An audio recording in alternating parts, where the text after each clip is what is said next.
कांग्रेस की बम्पर जीत, ये एक बहुत बड़ी जीत है कांग्रेस के लिए। और इसलिए भी एक जीत बड़ी है कि बात सिर्फ कर्नाटक में सत्ता में आने की नहीं है, बात है 2024 की, बात है कांग्रेस के चेहरे की।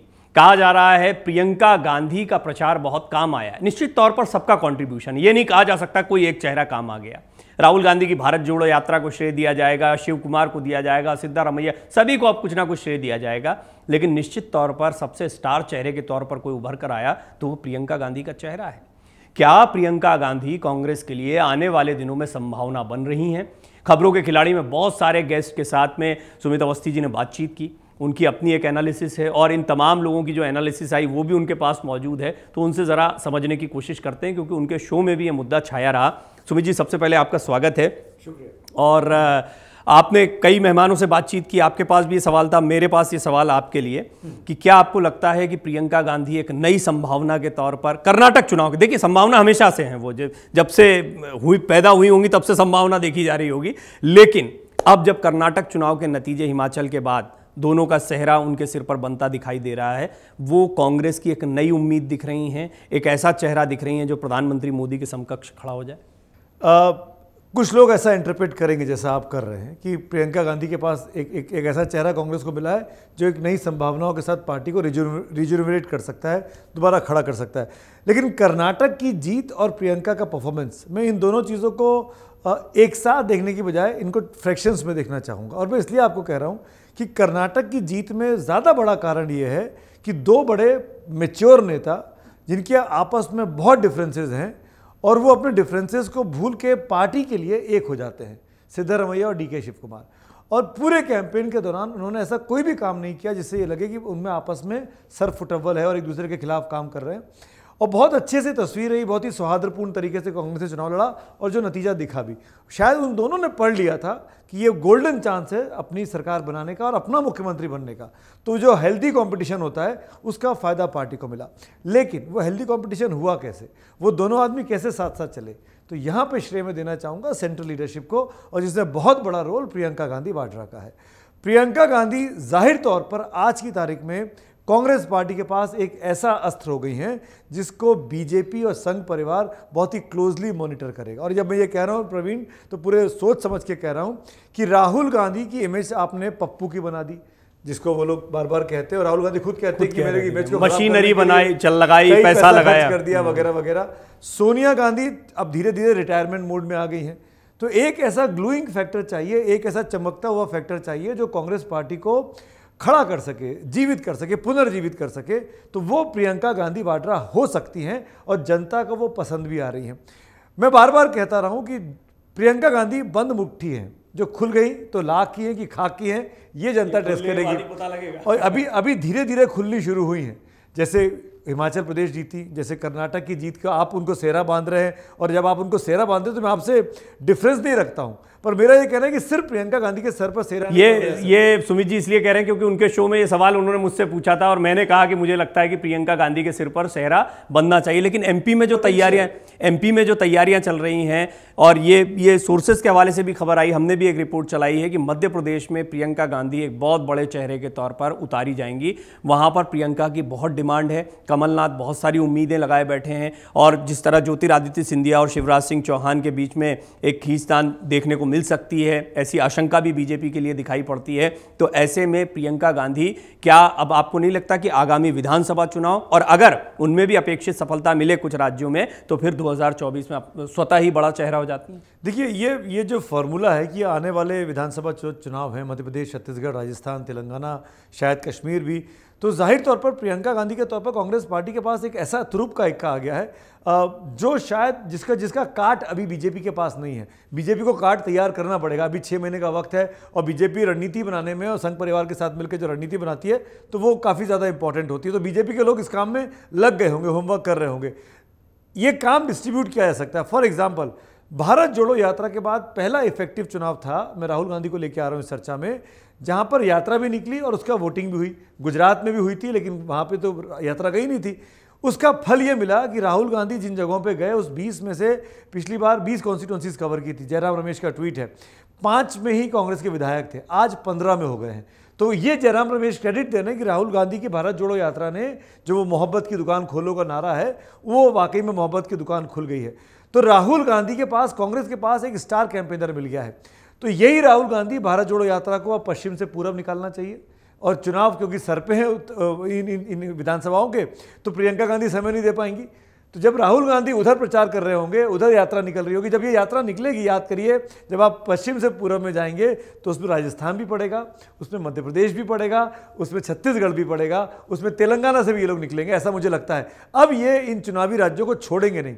तो राहुल गांधी यात्रा निकाल रहे हैं, प्रियंका गांधी रणनीति बना रही है, रैलियां कर रही हैं, इन जगहों पर प्रचार कर रही हैं और खुलकर पार्टी के लिए वोट मांग रही है। ये कांग्रेस की रणनीति, ऐसा मुझे लगता है कि हो सकती है। एक पहलू ये भी है, ये भी दिलचस्प पहलू है, इसलिए मैं इस पर चर्चा करना चाहूँगा। येदियुरप्पा आए, जीत हार चलती रहती है, पार्टी के कार्यकर्ताओं को चिंता नहीं करनी चाहिए, ऐसा स्टेटमेंट दिया। और बीजेपी की तरफ से और कोई बड़ा स्टेटमेंट अभी देखने को नहीं मिल रहा है और इंतज़ार किया जाएगा। निश्चित तौर पर इस पर कुछ ना कुछ स्पोर्ट्समैन स्पिरिट टाइप के आपको जवाब भी सुनने को मिलेंगे। क्या चल रहा होगा इस खेमे में? क्या यहाँ पर कांटे की टक्कर थी, प्रधानमंत्री मोदी जोर लगाते दिखाई दिए, लेकिन ऐसी हार होगी ये बीजेपी ने भी शायद नहीं सोचा था। अब बीजेपी के खेमे में क्या हो सकता है, क्या स्ट्रैटेजिकल बदलाव हो सकते हैं, या रीफ्रेज करूं अपने सवाल को तो क्या चूक कर गई बीजेपी जिसका ध्यान रखेगी? देखिए, भारतीय जनता पार्टी की जो 64-65 सीटें आ रही हैं, 104 से घटकर पूरी 40, 45, 42 सीटों का नुकसान जो बीजेपी को हो रहा है, मुझे लगता है कि अगर प्रधानमंत्री मोदी और अमित शाह ने आखिर के एक हफ्ते में वो जो रोड शोज़ करना और उस तरह का कैंपेन नहीं किया होता तो ये 64 नहीं, ये 40 का आंकड़ा होता और कांग्रेस की 136 नहीं, 160 के आसपास सीटें होती। तो कहीं ना कहीं डैमेज कंट्रोल किया बड़े नेताओं ने, लेट किया। उनको ये काम पहले करना चाहिए था। शुरुआत नरेंद्र मोदी ने शुरू में कैंपेन भी बहुत धीमे धीमे से अपनाया। तो मुझे ऐसा लगता है कि बीजेपी के पास आज भी सबसे बड़ा चेहरा नरेंद्र मोदी के नाम का है, उसको कैपिटलाइज करना चाहिए था। जो बूमरैंग किया, जो उल्टा पड़ा, वो ये कि वहाँ पर जो पार्टी के, जैसे कांग्रेस पार्टी में एकता दिखाई दी, भारतीय जनता पार्टी में एकता नहीं दिखाई दी। येदियुरप्पा अलग थे, शेट्टार साहब खुलकर बागी हो गए, कांग्रेस के पास चले गए, भले अपना चुनाव हार गए पर नुकसान तो कर गए, परसेप्शन के लेवल पर नुकसान कर गए। और न शेट्टार साहब बल्कि सावदी साहब और उनके साथ साथ करीब 40 लोग ऐसे नाराज हुए जो अलग अलग जगह छिटके, कुछ इंडिपेंडेंट लगे, कुछ कांग्रेस चले गए, एक आध जेडीएस भी गए। तो मैं कुल मिला के कहना चाहता हूँ कि बीजेपी के खेमे में एकजुटता नहीं थी, उसका खामियाजा भारतीय जनता पार्टी को उठाना पड़ा। अमूमन ये हुआ है, बीजेपी ने बड़े बड़े नेताओं के टिकट काटे हैं और चुनावों में, जैसे गुजरात में रूपानी साहब का टिकट काट दिया, नितिन पटेल का टिकट काट दिया, पर पूरी पार्टी एकजुट दिखाई थी। वो लोग बागी नहीं हुए, वो कांग्रेस के खेमे में नहीं गए। यहाँ पर पार्टी बागी हो गई।